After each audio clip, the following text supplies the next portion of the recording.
Hey guys, Unreal Engine 6 was announced today, and there's even a year, not a full date, but there's a year, which is 2027. Epic Games is working to deliver this new graphics engine that will have a series of changes they mentioned on stage and will discuss over the next 2 days, because they're currently at an event called State of Unreal, taking place in Chicago, in the United States.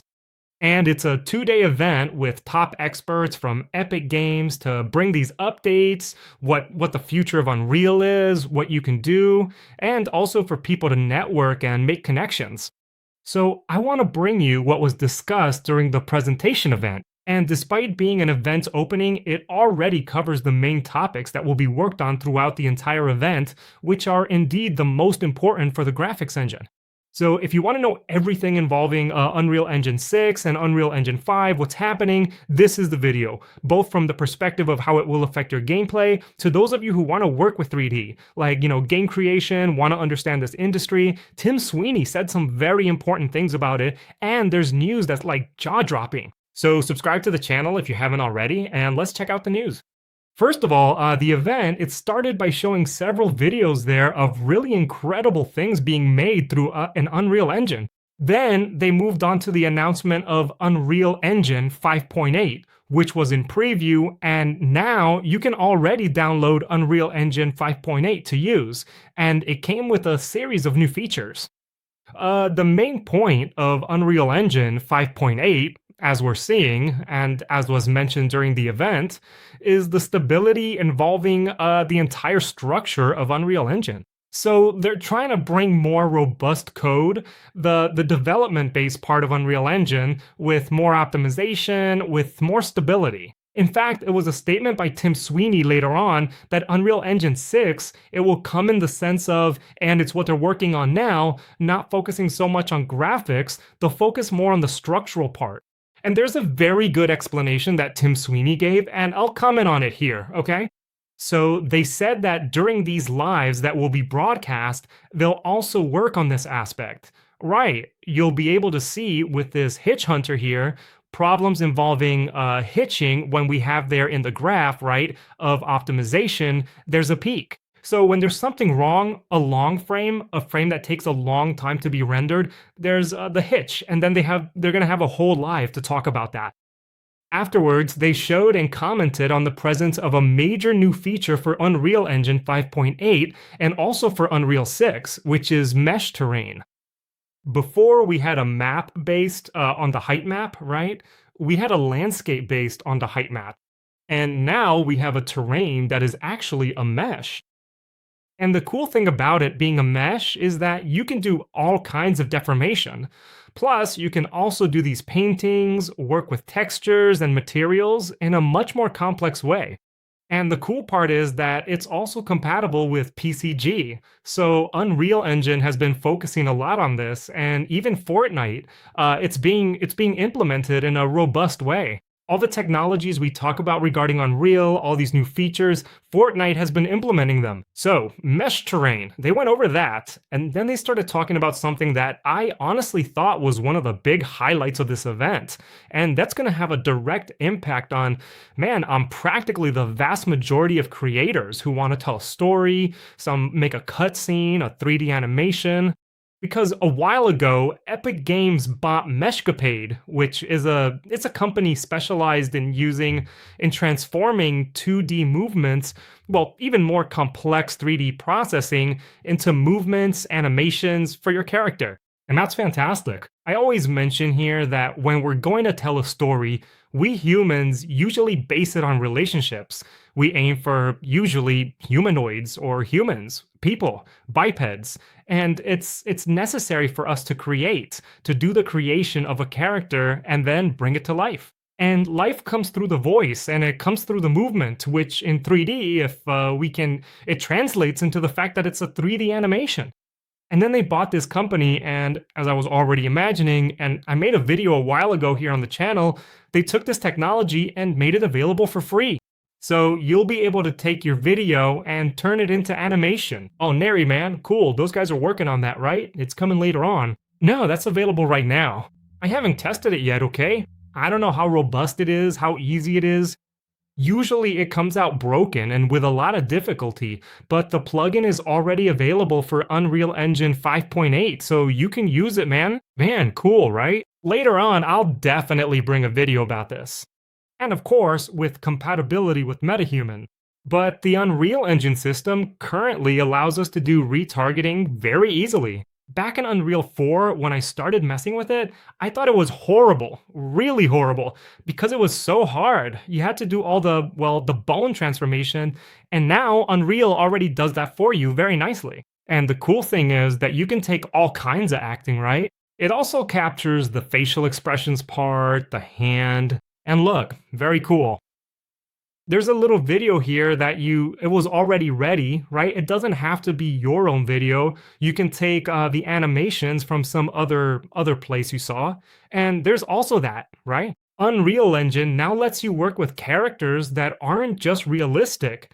You can take expressions in Unreal Engine 5.8 and so on, and create a caricature character because it brings in facial expressions. This is also available now in Unreal Engine 5.8. Very cool. This was one of the main new features I saw. Because, guys, it's very difficult to work with animation. To be able to bring life to it, it was a giant step forward. And then we get into a big topic, which, in my opinion, was addressed in a very interesting way by Epic Games, which is artificial intelligence. And we get into that through the Unreal MCP. So it's the Model Context Protocol. And basically, it allows you to connect a graphics engine with an artificial intelligence.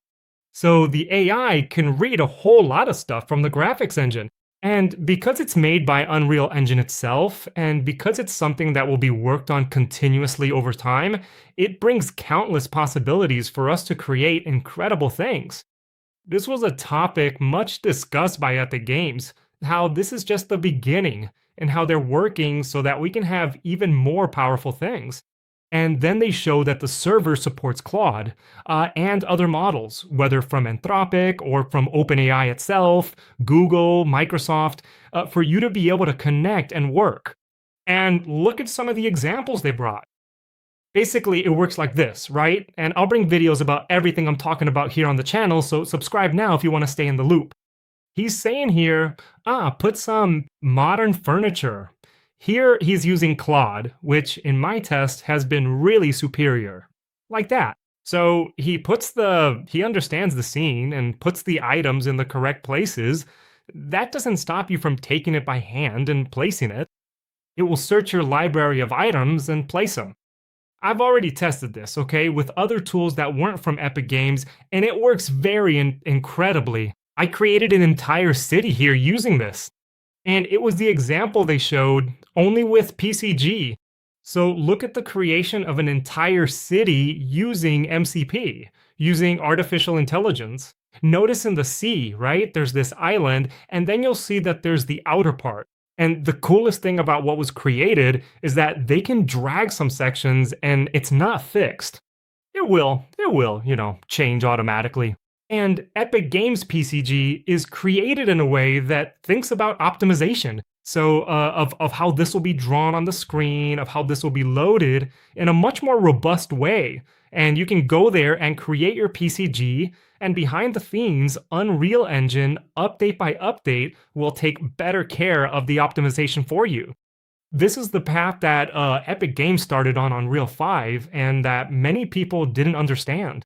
Many people took Unreal Engine 5 and criticized Nanite, these PCG tools that arrived, very experimental, criticized all of that, criticized the progress, believing that the fact that arrived broken would signal that it would never evolve in any way. Because people get frustrated, right? So with this tool, notice, he can work on the lighting in a very fast way, asking for something specific to happen. And not only that, right, he can also, if you put it there and didn't like it much, you can put an image as a reference and then it can interpret it, and all the changes you make you can change that automatically with PCG. So it's not fixed, rigid, which is something we normally do in traditional development. So Unreal Engine 6 will most likely be the pinnacle of this. And then here, he's also showing how you can work with materials inside Unreal Engine with artificial intelligence. Look at that. And he's going to create a whole experience with particles, materials. He's also going to create a widget where you can put things on the screen and you approach something there within that radius. The closer to the epicenter, it shows that the danger is increasing until when you reach 100%, something happens. So all of this is possible with Unreal Engine and artificial intelligence. Epic Games, they see this as a way for you to absurdly accelerate your processes. Even Tim Sweeney on stage spoke extensively about this, that this is the vision they have for it, for you to be able to accelerate these processes. And within the engine, guys, there's a lot of repetitive stuff that doesn't make sense for us to do by hand. If an AI can review 1,000 items and catalog them, arranging the folders for us, all of that, man, let's put the AI to do it. Do it. And that's his point of view. And not only that, they also talked about how artificial intelligence can work on the creative part together with you through prompts. Because one of the big criticisms we have, especially when we're going to generate some video with artificial intelligence, is first, the low visual quality. So you have 720p, at most 1080p, low fidelity, then inconsistency. So every time you generate, you see something very different. And here, what he's showing is how to use Unreal Engine to give a base scene with depth. And from that, you can generate having more control over the visuals. So he asked for a mechanic shop to come up, Epic Motors, and look, there's his base scene and the scene that was delivered using Nano Banana. And from that, it can also do other things, like, for example, selecting a tire, connecting an AI API that generates 3D items. It will identify it, generate that 3D item, and you can place it in the scene, or ask the AI to place that item in the scene in an appropriate spot, and from there, you have a new scene. And he created the camera movement in the scene with nothing in it. And then he asked the AI to have interpretations of each of those items that are there in that scene that's very white, with nothing. He asked the AI to make its own interpretation, and then he put the camera movement in that same scene, connecting the artificial intelligence frame by frame. So he got a much cooler, much more vivid result, and he even joked like this. How nice! Here you solve a big problem, which is controlling the scene, but you can't control the cat. Nobody can control a cat. And the coolest thing, and a glimpse of the future, is this tool he showed where you have the camera and you're mirroring an AI preview.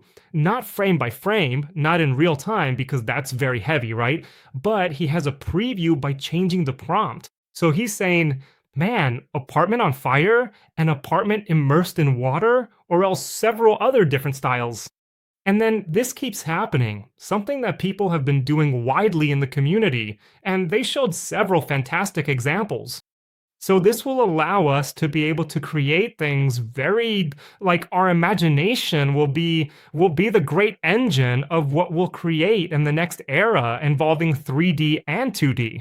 Everything that goes to a screen in an immersive way, or not, we'll be able to have the control to have much more fantastic results or convey realities that interest us. And then they went on to talk about the Epic Game Store, right? It's a business of theirs, it's an engine they want. In fact, they talked about changes to make it easier. Unreal Engine 6, they want to make it in a way, and I'll talk more about that later, that you create your game and then you publish it. Currently, I have to tell you, it's extremely annoying and complex to publish a game on the Epic Game Store and also on Steam, but anyway, it's been working. Hopefully, they'll bring improvements to make this much easier so that everyone can create. And then we go to a great example of the night, which was Gears of War. I don't know if you know, but the next Gears is being made in Unreal. And man, for me, it's an incredible game for us to see the advancement of technology. Why? It's an old game, right? It's a game with a franchise that comes from a long time ago. And the other Gears were made in Unreal and had a serious problem with lighting, right? It's a game that asks for more of a lighting with reflections, with mainly because of having this dark environment. So, working with darkness in the old graphics engine was really tough because we had very few light sources and very little reflection. How do you work in a dark environment without that? Back then, we had to bake the light. So we'd create a lighting map, so we'd bake that and manage to have this fixed reflection in the engine, you know? So we'd run it. No, it's all dynamic. So there are several reflections. He goes into various points of the map there where he shows these lights inside the freezer section, also showing the reflection of the breaking glass. And look at how many light points we have. And this is possible thanks to a technology called Megalights from Unreal Engine itself, which can deliver many light points without losing much quality.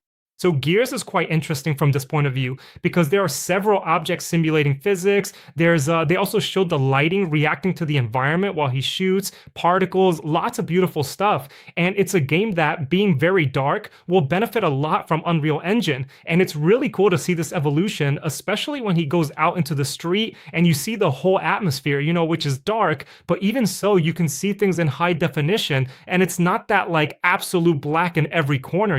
And it's not that like absolute black in every corner. So you can have the reflection as light actually behaves or closer to it, right? I don't know if one day we'll be able to simulate light that well. Gears of War E-Day. After Gears of War, we have this right here, which is Unreal Engine Fortnite. This has everything to do with Epic's future. It's a way they're betting to gain more revenue and position themselves in the market. Fortnite is extremely important for Epic Games, and something very important for them is the people who use the Fortnite Island creator. 47% of the time spent inside Fortnite, that is, the players, man, 47% is on content created by people who aren't even hired by Epic. People who, create, because anyway, the more time people spend on the island you create, you earn some money, and often you earn a lot of money if your island gets discovered, if you manage to promote it, and all that. And here's an interesting point, right? $1 billion they've paid out to developers since the launch of Unreal Engine Fortnite. It's a lot of money, but for sure it's less money than Epic Games would spend on employees. That's an important point. And those who are creating the islands usually know which parts are fun for the people who are playing. So it was a very interesting move on their part, and they managed with fewer employees to deliver more tools, and these people end up creating more. And then they brought a case study to the stage that shows exactly why the Unreal Engine for Fortnite, is so important. There was a group of people who wanted to create a game. They had this idea. They weren't able to bring the project to life because there was no interest from any developer, from a publisher. And then they turned to Unreal Engine for Fortnite when it was emerging, and they simply became the main creators of Fortnite Islands. And the cool thing, and he mentions it on stage, is that when you create something in Fortnite, you already have access to millions of people. Fortnite has 80 million monthly players.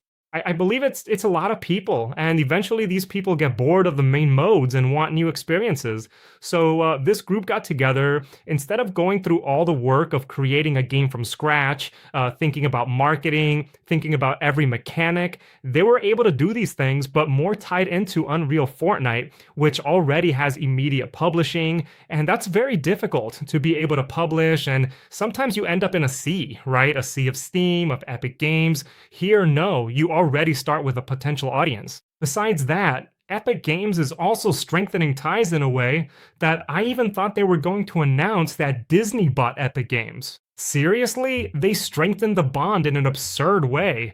Like, they talked about how much this has been advantageous for both and all that. It was a very strange talk. I swear I thought it would end in that, but basically it ended with them saying that they're going to continue, they're going to keep releasing stuff, that it's very good for both, and that The Simpsons, I don't know if you know, but there was a Simpsons update for Fortnite, and it blew up like this, absurdly, more than 750 million hours played. It's a whole lot. It's people spending time there, investing time, and then they put all this Simpsons part more effectively into Fortnite. Now, all those skins and everything else won't be temporary. They'll be available. You can have them in your catalog forever. Tim Sweeney took the stage to talk about Unreal Engine 6. They started this whole talk by remembering the Rocket League event, where they showed, right, revealed that Unreal Engine 6, that Rocket League will be the first game made in Unreal Engine 6. And then Tim Sweeney, who is the big CEO, the big boss who wears a hoodie and comfortable pants to go on stage for $1 million company, he got there and talked about the next steps for the future. And a good part of what he brought was explaining what's going to change, what the problems are, and what they're basing it on, and why they're basing it on those things. So he gave a brief presentation, then other people came on stage to talk about this architecture, and he closed it all out. So basically, he worked on problems and solutions. He said that currently you have two ways within Unreal to create games, to create experiences. One, you have the Unreal Engine, where you can create these absurd, incredible experiences with high quality and lots of features. And then, well, you have no limit to what you're going to create. And another one, which is Unreal Fortnite, which is a flagship for them. It's a very important thing for them. It makes a lot of money. Many people live off it, and many people create incredible experiences in there, but it's limited. There's a limit on how many items you can place, on, well, how heavy the game will be, because it's within the Fortnite ecosystem. But on the other hand, you launch to multiple platforms with a single experience. That's just insane for a truly massive amount of people. So he says that, man, these two things grew separately, so we need to unite them, and that will be Unreal Engine 6. And one of the points he made is we're not thinking about graphics anymore here. He didn't use those exact words, but he said that no, that won't be the focus. The focus is precisely to be able to unite these two and deliver experiences. And then he starts talking about industry problems, and one of the problems he brought up is why the industry changed and games can't sell the same way anymore, those individual titles. He talked about the way that people today, they stop to play. Before, you had a game and you pick up that game, if it had multiplayer, you'd match with a random person and play. But man, those times have changed. Today, people are very social. So we started playing more to connect with other people from a more social standpoint. So the social experience within the game dictates whether or not it will be successful. But then, funny enough, and he brought this up in a very mature, direct way, he said the problem with that too is that there's been a change in consumption habits. People used to buy the whole game experience. Today, they want to buy things inside the game. That became a habit. But within this habit, there's a problem, which is if you pick up a new game and have a superficial experience with it and don't know if it'll take off, how much of your life you'll spend in it, maybe you won't buy anything. And then you have a big problem, you who created that experience. So he basically deals with that, how they're building ways for Unreal Engine 6 to be this place where, and this is information he said, right, that you create your game in Unreal 6 and you can put it in the Fortnite ecosystem, you can distribute it wherever, even outside the Unreal ecosystem itself. They want to keep it open. And Tim Sweeney, he said, look, there's a bad scenario where we depend on a single store of monopolies, and what I'm proposing here isn't that. It's something more distributed where you're free. And he reinforced the importance of the verse programming language for the future of Unreal Engine 6, because the way verse was built breaks some processing limits and also the online part, the connection between multiple people. But look, everyone, Unreal Engine 6 will be compatible with Unreal Engine 5, no problem. These things take years to happen, and one thing is what the company says, and another is what will happen. They're making investments to change things. Does it mean that in Unreal Engine 6, games will be, will it totally solve the problem of launching heavy games? Yeah, will it solve it? Will it really be easy to publish? Today it's hell. Today it's hell for you to publish on other platforms. Will it really be easy for you to get this crossover between Unreal Engine, Fortnite, and Unreal to work, or will it be a bit of a Frankenstein? How are they going to do all of this? One thing is what the company says, and another is what will actually happen. We'll have to wait. I'm really, man, anxious. I'm very anxious. Next year, they're going to show Unreal Engine 6. We'll see things from Unreal Engine 6. And for all those people who bugged me saying I was making videos just for hype, that it would take forever, don't lose your breath. Man, what now? Where are you in the comments, right? Well, it's coming. It's coming. We're already in its shadow, and now we'll have to wait to see more news. But like, Unreal Engine 5.8 is already here, and it brought several new features that I'll bring over time here on the channel. Now, if you stayed until the end of the video, you're most likely a great follower. I want to thank you. And as a way of saying thanks, I have to remind you, my course is here in the description at a very cheap price. The lowest price I think I've ever set for it. There's a lot of stuff happening. Calm down, everything will be fine. Thank you so much for watching until the end. We'll see each other very soon. A big hug. Bye. I'm out.